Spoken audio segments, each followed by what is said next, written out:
Thank y'all so much for having me. It is such an honor, and the room is full and beautiful, and wow, this is an incredible honor, especially when I think about women of grit, and that is just such an important phrase to me.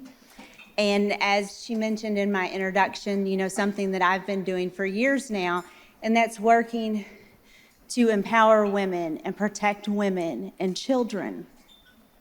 My life story is a little bit different from what you typically find in politics. I grew up, my mother struggled with mental illness, and so I was born in Memphis, spent my youngest years in Dallas, but my mama was from Southeast Missouri, and so we would go back to Southeast Missouri a lot. So I grew up in drug addiction, sexual abuse, and horrific domestic violence. When I was moved over 30 times from the end of my 3rd grade to the beginning of my 10th grade, when I quit school to help take care of my mom and my little sister. We had been and this is why the marriage bill is so important to me, because I did get married at 15. I talked my mother into signing the papers. It was legal then. And I did that because I couldn't handle living in such horrific domestic violence any longer. And domestic violence affects the person who is being abused, but the children in the home are also having that same trauma, to not be able to protect your mom.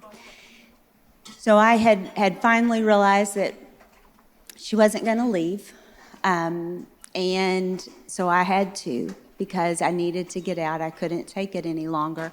So I talked her into signing the papers to let me marry my 21-year-old boyfriend.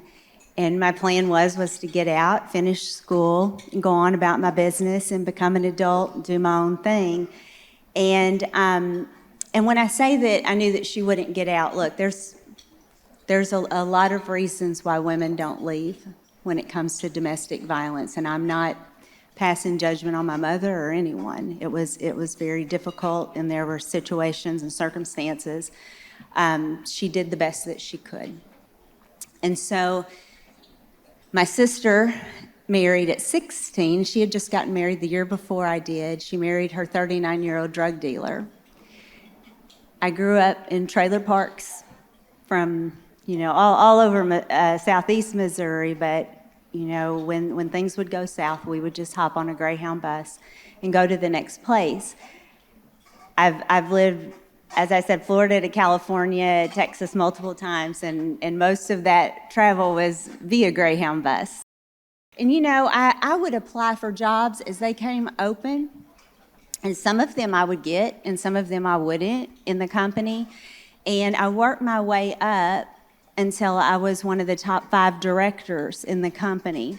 And that's before my college degree. And that's God. To be able to make that type of a change, to be able, without a college degree, that was God opening those doors for me. As Director of Government Affairs, I was asked to come to Jefferson City and work on some bills that were affecting our industry.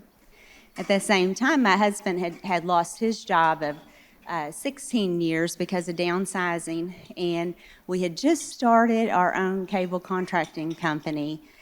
And so as I was in Jeff City working on some bills, it was my first look at government. And so it was my first look at government. And here I'd been fighting with the DMV and, trying to get things accomplished with our business. And I'm testifying before a committee, and I'm thinking, you got to be kidding me. This is who's deciding how much taxes I have to pay. And that's when I went home and told my husband, I'm like, I'm going to run for office. When our kids are old enough, I'm going to run for office. And, I grew up in trailer parks, so he didn't want to fight with me about that. So I did. I did end up running for office, and girl from the wrong side of the track, shocker to us all, including me. I won, and it was about the same time that my daughter, who I had raised in church multiple times a week, who I did not let be raised like I was. One of my stepdaddies was a drug dealer. But she cut her thumb at work, went and got it stitched up at the emergency room at 17. It was her right before senior year. And they gave her a script of Loracets. And that started 13 years of very deep addiction for my daughter. She went from opioids to meth to bath salt, heroin, shooting up, anything she could get her hands on. She had been accepted into SLU's physical therapy program. She tossed all of that away. So the 38-year-old mama didn't know, what the 54-year-old mama knows now, and that it has a lot to do with neuroscience and with our DNA.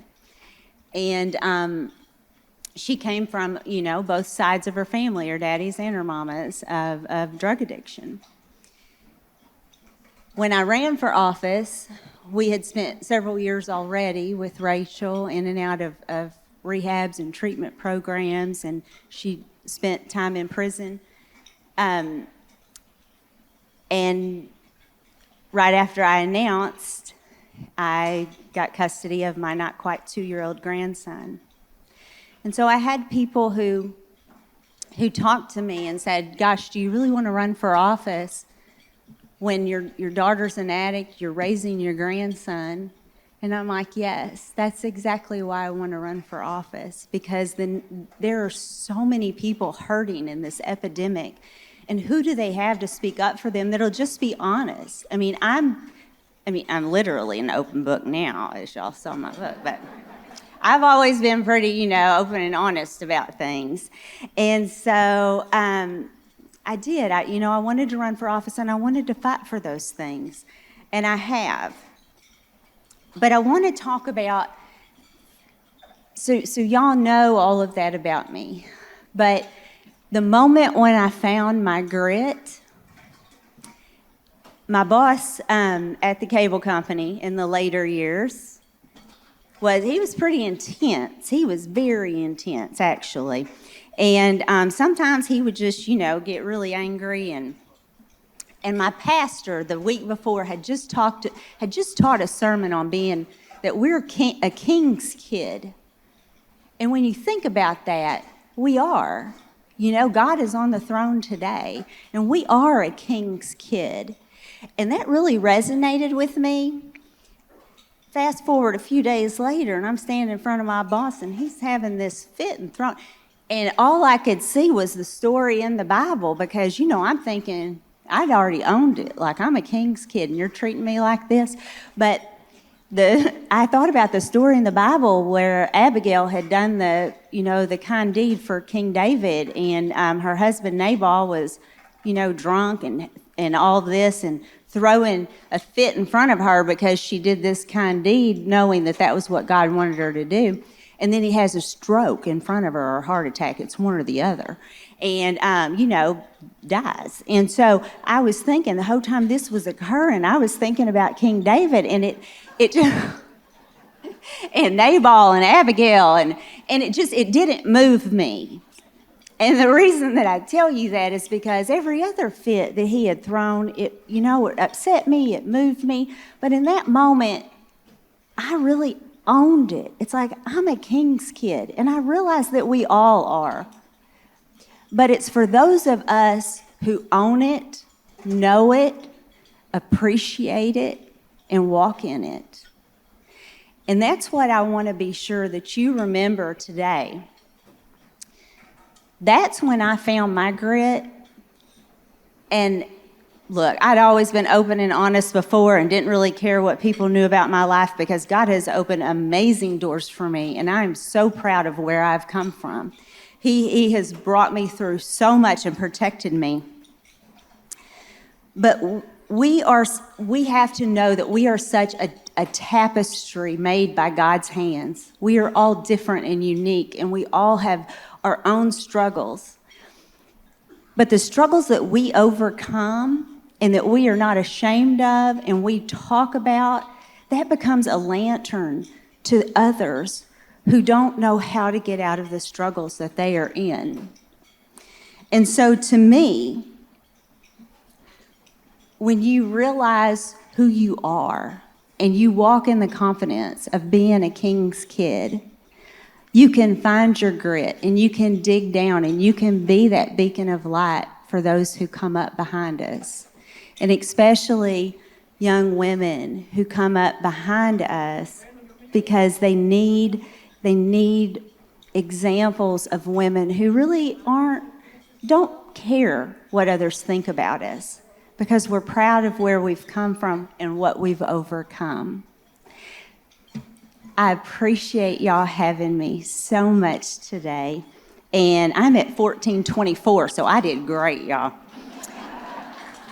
Thank you all so much.